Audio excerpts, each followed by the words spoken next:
Fallout. With Amazon and Bethesda confirming that a secondary season of Fallout is on the way, we need to talk about what we're going to see in Season 2. Having taken the world by storm, and with quite an impressive Rotten Tomatoes score, Fallout Season 1 definitely had its impact. Even for myself, look, I played the games when I was in secondary school. I, came home after school, slapped on a bowl of Special K, and I would just play Fallout until the rest of my family got home. But since the release of the TV show, I have gone back to Fallout 4. Now, mainly just because I tried playing Fallout 3 and all I remember was that I kept bashing my head against the table. So Fallout 4 is my personal game. And since the release, I have managed, alongside a full-time job, to surpass over 75 hours of played game time since April. Hi, my name's Luis. I'm an animation producer, all-round film nerd, and just absolutely love everything Disney, parks, animation, and films in general. Of course, this is not quite my normal Disney video, but I love the Fallout season. Now, some of you who may be tuning back in from the channel will notice that I'm in a slightly different place today. And that is because, of course, I have moved house, which is why there was no video last week. And for any keen-eyed viewers out there have noticed that the last 3-4 weeks of videos has been the exact same outfit. That's because I recorded them all on the same day.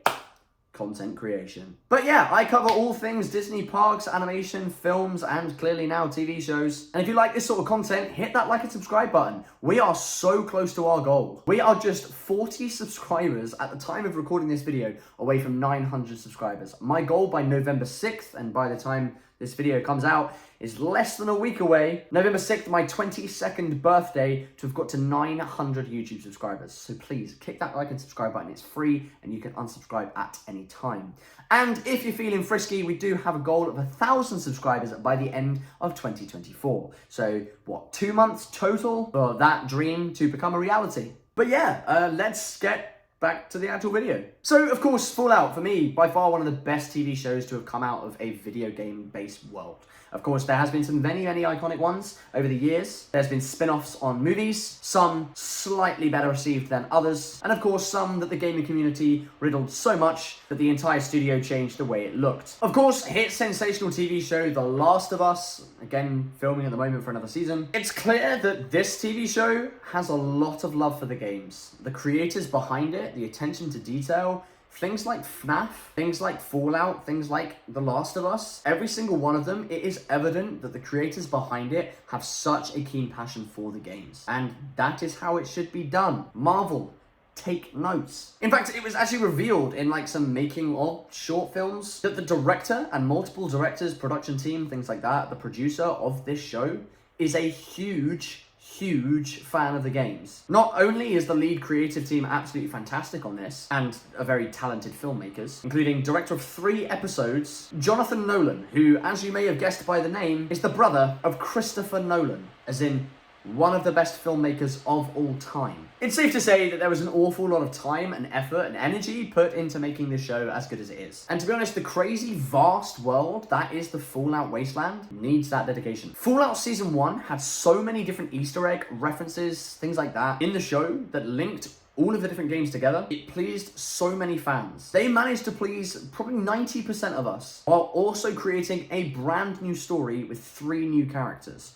That's not normally done. This is no remake. They didn't just remake one of the stories from the games. They took a risk by introducing 3 new characters, including a female lead, which in itself is a gamble because society is a load of shit, and they absolutely smashed it. Of course, the Fallout TV show does follow our main 3 characters, and to be honest, I think that's actually its main success, is that it's a brand new storyline. It stands on its own in a very large, expansive lore full of games, DLCs, spin-offs, everything that is the Fallout universe. Of course, the 3 lead characters that got introduced, you have Lucy McLean, played by the wonderful Ella Purnell, member of the Brotherhood of Steel, Maximus, played by Aaron Moten, and Feral Ghoul Cooper Howard, whichever you'd prefer to talk to him as, played by Walter Goggins. The series itself included so many future inclusions in the Fallout show, and of course, the end scene actually confirmed the setting, or at least some of the setting, for the next season, and the cliffhanger ending to be New Vegas, one of the most beloved games in the franchise. But today we are going to discuss 13 different things that we need to see in Fallout Season 2. Number 1, Deathclaws. Arguably one of the most famous parts of the Fallout franchise, and to be honest, probably top of everybody's list. One of the scariest beasts in the entire Fallout franchise, appearing in every single game, and it makes everybody shit their pants and run in the opposite direction. But of course, being an iconic part of this franchise, it's surprising they haven't done it as of yet, but as it was revealed by the directors and the creative team, that there were certain things inside the Fallout universe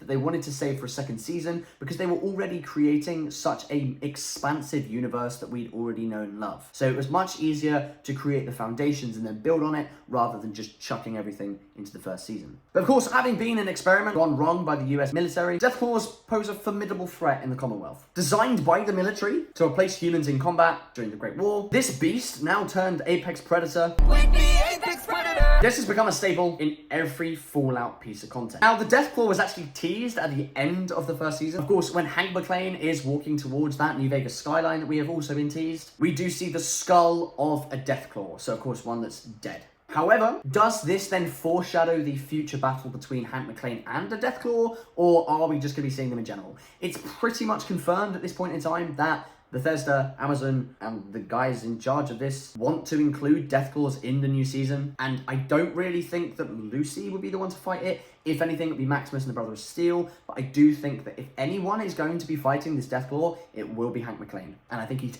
only just going to come out on top. Of course, mainly because the only way to destroy a Deathclaw is by using explosives, a minigun, or by just having T-40 power armor. And also, seeing as we're heading to New Vegas, are we going to see like multiple versions of Deathclaws? Of course, in Fallout New Vegas, you see like all of these. That's a lot of Deathclaws that I don't want to deal with. And sticking with the themes of like animals and monsters for number 2, give us more. Of course, we did see some iconic animals and monsters in the first season. Of course, the Brahim, these cows. We saw those guys, and we'll inevitably see just another shot of those again. We did see rad roaches, things like that as well. Direct references to what seemed like dog meat, and of course iconic characters such as the Mr. Handy robots. Hopefully we will see more of in a more passive manner maybe this time. Inevitably we're going to see more inclusions of the rad roaches and icons such as the Yao Guai,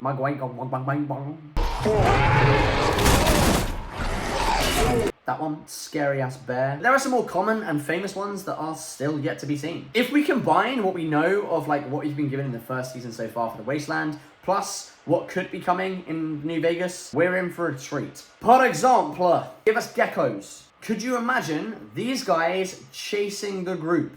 I'm all right. Again, whether that's different types of geckos, whether that's like the fiery geckos or what they're called, or whether they're just like regular geckos. And as much as I absolutely despise them, I hate fighting them, a live action rad scorpion would be awesome. Other annoying entities such as bloatflies, them crazy ass mosquito things, and mole rats would just be like good overall world building. And of course, as requested, the highly insufferable and one of my worst hated mobs, the Murloc. Yeah, these guys, I don't like these guys. And of course, at the moment, I've been replaying Fallout 4, and I've just had to defeat the Murloc Queen, or whatever it's called. And did anyone else have the glitch where Preston just, like, runs away from you, and you have to chase him through the Commonwealth? Like, what is this guy doing? And of course, because of the success of Fallout Season 1, the financial side of Fallout Season 2 is going to be far, far higher. Of course, it was a big show in the first place. However, the VFX is the thing that cost the most money. And to be honest, I was really happy with, firstly, the way the VFX turned out in the first season, but secondly, the way that the practical effects and like just in general, the way the season turned out, I was really, really impressed by it. It looks great, the story was great, and the overall world building was fantastic. The sets were good, the costuming was good. It was just so well done. So I wouldn't mind them sticking to a similar budget and spending more money on the VFX to try and create more. It's not necessarily that they need to create the VFX better, because I don't think they do. All I think they need to do is create more VFX stuff, which, to be honest, I liked the fact that it wasn't so overused in the first season. But obviously with the inclusion of Deathclaws and some of the other shit that's on this list, not to mention the fact that all of these animals are crazy mutated and disgusting, 95% of them are VFX based. Of course, one of the biggest things in terms of VFX was Walter Goggins. However, his entire makeup was super duper clever. They literally just digitally removed his nose, but then that in itself is a whole other video. So let me know down below if you would like me to react Corridor Crew style to the effects and break them down. But with such talented studios like Framestore behind the sort of VFX helm of this show, I think it could be absolutely fantastic. Numero 3, number 3, more vaults, please. This is a huge part of the Fallout franchise, and we've already seen a fair few of them. It's absolutely no secret that it's probably the highlight of the player's experience, is exploring these crazy vaults and unearthing the weird storylines that happen, venturing blind into the story's most iconic parts. But Season 1 did reveal that every single one of the vaults is used for a different purpose, a different experiment. And obviously, that's a very big thing to reveal. And especially in the first season, I think that's going to be a huge driving force for motives and sort of overall story arcs of the second season. And of course, with the new season most likely being set in New Vegas, there's all of those vaults that we've seen inside the game able to be explored. Vault 22, for example, is the only vault to be designed to not inhabit civilians, but instead by scientists who, as the Fallout universe does, completely ruined everything. They were trying to create greenery and edible food sources that was replenishable after the Great War. And of course, in Fallout fashion, it didn't quite work as planned, and slightly similar to that infamous other TV show from HBO that was doing very well. Of course, a fungal infection made everything go tits up. And actually, by the time the Fallout TV show is set, it would have actually been abandoned for 200 years since the last person went inside it. The only person to have gone in was our Fallout 3 character, if we are talking that line. If that's part of lore, I don't know. So who knows what could be left of it at this point, but it would be really cool just to see, similar to how they went into the vault in the first season, obviously people having like the one eye, which was kind of sick. And grabbed a moldy one. Again, VFX was nuts for that. I definitely think a sort of subplot in that would be really cool. Other vaults to explore or just briefly mention include the heavily fortified drug cartel known as Vault 3, which is inhabited by the Fiends. We could also see the exploration of the Las Vegas Strip, which I think is going to be inevitable. In that, we could either mention or explore Casino Vault, which is 21. We could even mention or talk about the discovery and destruction and downfall of Vaults 19 and 34. Have a brief talk maybe with Vault 19's Samuel Cook, obviously a big part of that storyline. He could talk to Lucy about the downfall of the vaults and how he discovered that all the different vaults were being used for different experiments. And obviously she'll learn about that a lot more in the second season. We do know that Norm, her brother, has already learned about that already, and the secret behind his vault, and that the different overseers were cryogenically frozen. Again, spoilers if you haven't seen the Fallout season, but you clicked this video, so it's your fault. And to be honest, I can't wait to see Norm's storyline continue, because Moises Ares is sick, and my true brothers know him from Hannah Montana and Beethoven. For the next one, sticking on location or references, some are way more obvious than others. Of course, the Las Vegas Strip and all of our main sort of playable locations in New Vegas, kind of, you know, given. But diving into more well-known areas, such as Novak, would be kind of cool. An awesome way of expanding an ever-growing lore, working on how it works. Is it still a faction in society that's still operational? Of course, we did see some of these towns throughout the first season, but doing things like Novak, which people will recognize, would be really, really cool. Now, it would also be kind of sick to hear a mention in any way, shape, or form, even just in passing, Diamond City. Of course, Fallout 4 takes place just 10 years before the TV show, so I'm assuming Diamond City still exists. And it would be cool just to hear roughly something about that. Or, oh my god, did you hear about Diamond City? Blah, blah, blah, blah, blah. I don't obviously expect us to visit it, because of course, Fallout 4 takes place a little bit far away from the TV show, and of course New Vegas and things like that. Kind of then building on that for like point number 5, it would be absolutely awesome to receive some returning characters as well. Obviously highly wanted, requested,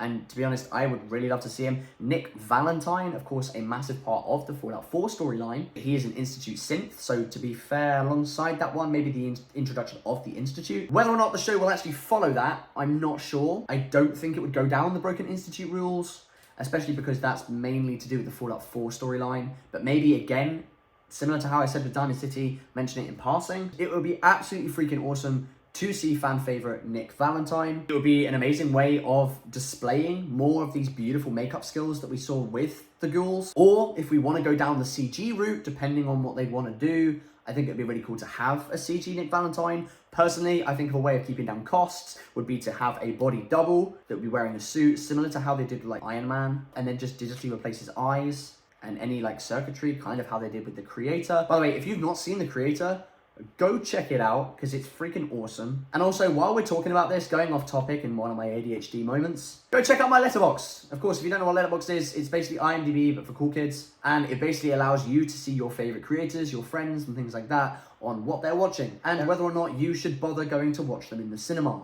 which is how some of us make the educational decision to not go and see certain films. I'm not sponsored, however, I would freaking love to be. I use this way too much. But yeah, to have Nick Valentine in any way, shape, or form, I think would be absolutely awesome. I definitely think that Nick would go down a route with the Ghoul and Lucy. And to be honest, I would love to see the actor, or the voice actor at least, return. Even if it's like a body double and the voice actor comes in to dub the rest and they just recomposite the face in comp. But the fact that Nick is an Institute synth as well is a good thing. So the fact that Nick doesn't age will be able to make him a little bit more of a plausible character. And of course, with the 10-year gap, he could have made that move from Boston to LA. Other really interesting people that we could have in this would be like based off the other games as well. And to be honest, different factions would be pretty sick. Of course, we've seen a few of the factions already. Of course, the Brotherhood of Steel, the New California Republic, Vault Dwellers, just to name a few. Including people like the Railroad would be kind of sick. The Minutemen, I think, would be a really cool one to do, especially as introducing new characters. I don't think they're going to make the 3 a 4, but introducing someone of like a similar vibe to Preston Garvey that they go and help for like one episode, Mandalorian style, would be kind of cool. And of course, I want a better look at some of the more iconic villains in the TV show as well. I want, like I say, to look at the Mr. Handy robots. Not that they're all villains, but you get my drift. And of course, I want more run-ins with Raiders. I want to see how Raiders work. Maybe the Enclave as well. More about the Enclave, as well as the inevitable expansion of the NCR. Number 7 is probably one of the most requested and highly rumored that is going to be in the new season, is the Super Mutants. I would absolutely love to see the famous Super Mutants back. These guys could be scary as shit. And of course, I do think that people like Lucy, the Ghoul, I don't think they'd be running into Super Mutants unless it's in a passive way. I do think we could actually see the best of both worlds in this. I think we could actually see Super Mutant Hounds and things like that fighting the Brotherhood of Steel, using the vertibirds, things like that as well. But I do think that we could be seeing some passive super mutants, such as Forks from the Fallout 3 game. I reckon we'll see someone like him, maybe even Forks himself, come and be with Lucy in some way, shape, or form, give her advice, give her a quest, in return for something. Information, most likely, is the most plausible in this world. Because of course, for some reason, no one is just willing to do or tell you shit. You have to do something, risking your life for them. Of course, as mentioned, this season is predominantly taking place in New Vegas and Brotherhood of Steel ally. Marcus, of course, an iconic part of the New Vegas series. I think Marcus will be the most likely to appear in this show, mainly because the New Vegas area sets that up perfectly. He's a Brotherhood of Steel ally, which means that we don't have to fight any super mutants until the end of the series. Which, to be honest, could be the big boom at the end of the series, pun intended. Number 8 is then one of my favourite parts of the game, Locing. Obviously, when it comes to open world games such as Fallout, such as Minecraft, which I can't believe I'm saying in the same sentence, one of the most popular parts of the game is the ability to wander around and just find stuff. And for me, I really like that. And to be honest, I think that's one of the driving successes behind certain parts of the games. And to be honest, that's one of the reasons I like Fallout 4 so much. My combat is absolutely horrendous. It always has been. It would be awesome to see new ways of looting. For example, someone teaching Lucy how to lockpick using bobby pins. Of course, a massive part of the Fallout franchise. And of course, maybe the first couple ones she does, the locks snap, the bobby pins snap, and she needs to learn it more and more, the same way we need to progress throughout the games to be able to pick hard locks. It would also be really sick to see Lucy or Norm terminal hacking a little bit more. We saw Norm briefly do it in one of the episodes of the first season, but it was like super quick and no one explained it. Because to be completely honest with you, terminal hacking is easy when you know how to do it. Only up until recently, I've actually been able to understand how to pick the locks and the fact that you can eliminate certain words, as well as just overall terminal usage in general. Maybe some holotapes chuck in there, play some games. Kind of then building on this for number 9, it would be awesome to see some like iconic loot. I just mentioned the holotapes, but like holotapes, maybe using the Pip-Boy radio sequences, frequencies and things like that. It would be awesome just to have some like background asset shots. We did see a few iconic assets, including like a bobblehead, including a plasma rifle, which didn't get used in the first season, but Like iconic weapons such as like the shish kebab, I would love to see that up for sale in like some random ass back end store. Iconic guns, maybe upgrades on armor, and just like general looting of bodies would be kind of sick. But yeah, things like bobbleheads, collectibles like lunchboxes, figurines, comic books is a big thing as well. I really like the comic book element to it. I don't know why, but I see a comic book and I like basically piss myself. And then just like smaller hints in general to missions such as like the Silver Shroud. Like give us a movie poster. I don't know, chuck it in the back end alley for us crazy nerds to go through with a fine tooth comb and try and find the Silver Shroud poster in 2096 or whatever it is. Honestly, stuff like that would please me a lot. It would please the audience a lot. And to be honest, if you're watching this video, probably please you a lot. Furthermore, like on from this point as well, just the discussion around Nuca Cola. Like one of the most iconic parts of the series by far. Give us more Nuca Cola. Tell us how Nuca Cola Quantum is made, because that would be fun. Obviously, we did see some iconic sort of elements of Nuca Cola in the first season, just not heavily. Mainly just like branding. Obviously, we did come into Caps. Tell us more about Caps, because if I was Lucy and I just come out of a hole in the ground, I'd want to know why people are trading with bottle tops. But for me, Nuca Cola in the Fallout world is similar to how By and Large operates and how they took over the world in the Pixar universe, which for those Disney fans watching this video, thank you very much, and you are welcome. Subtle references that probably 2% of this would get. You're a By and Large hater. Comment section down below. Of course, due to the location as well, it would be kind of sick to discuss like the Disneyland and then like how it got overtaken by Nuca Cola. Obviously, it's an Amazon show. I don't think they're going to mention the House of Mouse. However, it would be kind of sick to hint at it. And the fact that like Disneyland was overtaken by Nuca Cola, we could be interested into some of the Nuca Cola robots, things like that as well. Or maybe just like a Six Flags. Of course, a beloved DLC as well from the Fallout 4 game. It would just be awesome for this to be seen. On the back of this, like kind of as like an additional 9.5, 10, whatever number we're on at this point in time. But just like the additional use of narcotics. I don't think I'm allowed to say the D word on YouTube. I'm not sure, but don't get me demonetized because I'm only just about to get there. Of course, we did see the usage of jet throughout the first season, but we didn't see anything on like psychos, chems in general. But there are many, many, many narcotics and psychotics in this crazy world. So as mentioned, New Vegas is going to be a very, very prominent location in the new series, from what we know anyway. So meeting fun parts of that game would be pretty sick. Of course, an iconic part of the Las Vegas Strip, not talking about locations, was the Securitrons. Huge personalities, crazy designs, and seeing these guys in live action, similar to the way we used the Mr. Handy robots, would be sick. Live action would be awesome, even if just brief as like a little encounter, it would be really funny to see. And Lucy interacting with one of these guys would be really cool. Sticking with Vegas for number 12 now, I'd also love to see some iconic characters return. There are so many characters in the Fallout world. Of course, so many that you meet in New Vegas, which I do need to replay because I haven't played it properly, so I'm slightly less familiar with it. But of course, beloved characters, or DLC legend Graham, aka the Burnt Man. I think he would be absolutely awesome to see in this show. If I could choose anybody, I'd choose Nick Valentine, and I choose Burnt Man. Of course, there's more other famous names as well that could be showing up randomly, like House, for example. Just like mention House. But for me, using Billy would be really cool. The only downside I have to it is Matthew Perry actually voiced the character of Billy in the New Vegas series. However, of course, unfortunately, Matthew Perry is no longer with us. And just personally, actors like Matthew Perry who have such a tragic passing, I don't think their characters should be touched as much. So I could see him being recast, of course, but if he's not crucial for a storyline, leave him alone. I definitely think people like the Burnt Man would be someone more interesting to see. I would assume they'd recast. Then last, but certainly not least, at least a potential oversight on this one anyway. This is a bit of a crazy, random ass one. But of course, an experience that many people just thought was a fever dream. And of course, with Las Vegas being remotely close to Area 51, aliens. Of course, we got a full-on alien abduction with loads of mass murdering of aliens in Fallout 3 and DLCs and stuff like that as well. Mentionings of it, and just overall slight subtle references in Fallout 4. I reckon it would be really cool to stumble across or mention something to do with aliens, even if it's like, oh my god, did you hear that story from however many years ago? Or just something referring to Area 51, i.e.